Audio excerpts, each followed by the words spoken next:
Hi hello ನಮಸ್ಕಾರ. English with ಶ್ರದ್ಧಾ ಕನ್ನಡ ಚಾನಲ್ಗೆ ನಿಮಗೆಲ್ಲರಿಗೂ ಹಾರ್ದಿಕ ಸ್ವಾಗತ. ವೆಲ್ಕಮ್ ಟು ಇಂಗ್ಲಿಷ್ ವಿತ್ ಶ್ರದ್ಧಾ ಕನ್ನಡ. ನನ್ನ ಹೆಸರು ಶ್ರದ್ಧಾ. ಇವತ್ತಿನ ವಿಡಿಯೋದಲ್ಲಿ ನಾನು ಫ್ರಮ್ ಉಪಯೋಗಿಸಿ ಹೇಳುವಂತಹ ವಾಕ್ಯಗಳನ್ನ ತಗೊಂಡು ಬಂದಿದ್ದೀನಿ. ಈ ವಾಕ್ಯಗಳನ್ನು ನೋಡಿದಾಗ ನಿಮಗೆ ಗೊತ್ತಾಗುತ್ತೆ ಫ್ರಮ್ಮನ್ನು ಯಾವ ಸಂದರ್ಭದಲ್ಲಿ ಯೂಸ್ ಮಾಡಬೇಕು ಅಂತ ನಿಮಗೊಂದು ಕ್ಲಿಯರ್ ಆಗಿ ಐಡಿಯಾ ಸಿಗುತ್ತೆ. ವಿಡಿಯೋವನ್ನು ಶುರು ಮಾಡುವ ಮೊದಲು ನೀವು ನನ್ನ ಚಾನಲ್ಗೆ ಹೊಸಬರಾಗಿದ್ದಲ್ಲಿ ಚಾನಲನ್ನು ಸಬ್ಸ್ಕ್ರೈಬ್ ಆಗೋದನ್ನು ಮರಿಬೇಡಿ. ಸಬ್ಸ್ಕ್ರೈಬ್ ಬಟನ್ ಪಕ್ಕ ಇರುವಂತಹ ಬೆಲ್ ಐಕನನ್ನು ಕೂಡ ಪ್ರೆಸ್ ಮಾಡಿ. ಆವಾಗ ನಿಮಗೆ ನಾನು ವಿಡಿಯೋ ಹಾಕಿದ ತಕ್ಷಣ ನೋಟಿಫಿಕೇಷನ್ ಬರುತ್ತೆ. ನೀವು ನನ್ನ ವಿಡಿಯೋವನ್ನು ತಪ್ಪದೆ ನೋಡ್ಬೋದು. ನಿಮಗೆ ಇನ್ನೂ ಹೆಚ್ಚು ಈ ರೀತಿಯ ವೀಡಿಯೋಸ್ ಬೇಕು ಅಂತಿದ್ರೆ ವಿಡಿಯೋಕ್ಕೆ ಒಂದು ಲೈಕ್ ಕೊಡಿ. ನಿಮ್ಮ ಫ್ರೆಂಡ್ಸ್ ಮತ್ತು ಫ್ಯಾಮಿಲಿಯಲ್ಲಿ ಯಾರ್ಯಾರಿಗೆ ಸಹಾಯ ಆಗುತ್ತೆ ಅವರೆಲ್ಲರ ಜೊತೆ ಈ ವಿಡಿಯೋವನ್ನು ಶೇರ್ ಮಾಡಿ. ಬನ್ನಿ ಹಾಗಾದರೆ ತಡ ಮಾಡದೆ ವಿಡಿಯೋವನ್ನು ಶುರು ಮಾಡೋಣ. Where are you from? Where are you from ಅಂದರೆ ನೀವು ಎಲ್ಲಿಯವರು ಅಥವಾ ನೀವು ಯಾವ ಊರಿನವರು. Are you from India? Are you from India ಅಂದರೆ ನೀವು ಭಾರತದವರೇ, ಇಂಡಿಯಾದವರೇ. I am from Bengaluru. I am from Bengaluru ಅಂದರೆ ನಾನು ಬೆಂಗಳೂರಿನವನು, ಬೆಂಗಳೂರಿನಲ್ಲಿ ಇರೋನು ಅನ್ನೋ ಅರ್ಥ. I am from India. I am from India ನಾನು ಭಾರತದವನು. She is from Delhi. She is from Delhi ಅವಳು ಡೆಲ್ಲಿಯವಳು, ಅವಳ ಊರು Delhi. Stay away from him.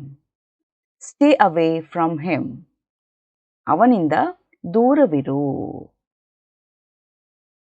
Wear is this from?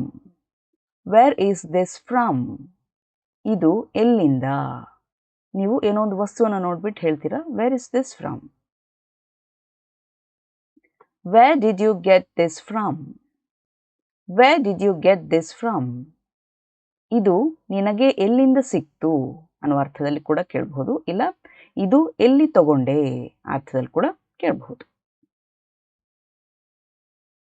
Let's get away from here. Let's get away from here ಇಲ್ಲಿಂದ ದೂರ ಹೋಗೋಣ. Get away ಅಂದರೆ ದೂರ ಹೋಗೋದು. ಫ್ರಮ್ ಹಿಯರ್ ಇಲ್ಲಿಂದ ದೂರ ಹೋಗೋಣ ಅನ್ನೋ ಅರ್ಥ. Is it for from here? Is it for from here ಅದು ಇಲ್ಲಿಂದ ದೂರ ಇದೆಯಾ? It is just 2 kilometers from here. It is just 2 kilometers from here ಅದು ಇಲ್ಲಿಂದ ಕೇವಲ 2 ಕಿಲೋಮೀಟರ್ ದೂರದಲ್ಲಿದೆ. She works from 9 to 5. She works from 9 to 5 ಅಂದರೆ ಅವಳು 9ರಿಂದ 5ರವರೆಗೆ ಕೆಲಸ ಮಾಡುತ್ತಾಳೆ. 9 ಗಂಟೆಯಿಂದ 5 ಗಂಟೆ ತನಕ ಕೆಲಸ ಮಾಡ್ತಾಳೆ ಅನ್ನೋ ಅರ್ಥ. Count from 1 to 10. Count from 1 to 10 1ರಿಂದ 10ರವರೆಗೆ ಎಣಿಸು. I learnt it from you. I learnt it from you ಅದನ್ನು ನಾನು ನಿನ್ನಿಂದ ಕಲಿತೆ. Are you hiding something from me? Are you hiding something from me? ನೀನು ನನ್ನಿಂದ ಏನಾದರೂ ಮುಚ್ಚಿಡುತ್ತಿದ್ದೀಯಾ? I haven't heard from him. I haven't heard from him ಅಂದರೆ ನಾನು ಅವನ ಜೊತೆ ಮಾತಾಡಿಲ್ಲ, ಅವನಿಂದ ಯಾವುದೇ ಫೋನ್ ಕಾಲ್ ಬಂದಿಲ್ಲ. ಹರ್ಡ್ ಫ್ರಮ್ ಹಿಮ್ ಅಂದರೆ ಅವನು ಯಾವುದೇ ರೀತಿಯಲ್ಲಿ ನನಗೆ ಕಾಂಟ್ಯಾಕ್ಟ್ ಮಾಡಿಲ್ಲ, ನನ್ನ ಜೊತೆ ಮಾತಾಡಿಲ್ಲ ಅನ್ನೋ ಅರ್ಥ. Paper is made from wood. Paper is made from wood ಕಾಗದವನ್ನು ಮರದಿಂದ ಮಾಡಲಾಗುತ್ತದೆ. I have learnt a lot from you. I have learnt a lot from you ನಾನು ನಿಮ್ಮಿಂದ ಸಾಕಷ್ಟು ಕಲಿತಿದ್ದೇನೆ. I will continue from here. I will continue from here ನಾನು ಇಲ್ಲಿಂದ ಮುಂದುವರಿಸುತ್ತೇನೆ. Deepak is absent from school. Deepak is absent from school ಅಂದರೆ ದೀಪಕ್ ಶಾಲೆಗೆ ಬಂದಿಲ್ಲ ಅನ್ನೋ ಅರ್ಥ. ಸ್ಕೂಲಿಗೆ ಆಬ್ಸೆಂಟ್ ಆಗಿದ್ದಾನೆ. ಆಬ್ಸೆಂಟ್ ಫ್ರಮ್ ಸ್ಕೂಲ್ ಅಂತ ನಾವು ಯೂಸ್ ಮಾಡ್ತೇವೆ. I don't know where to start from. I don't know where to start from. ಎಲ್ಲಿಂದ ಆರಂಭಿಸಬೇಕು ಎಂದು ನನಗೆ ಗೊತ್ತಿಲ್ಲ.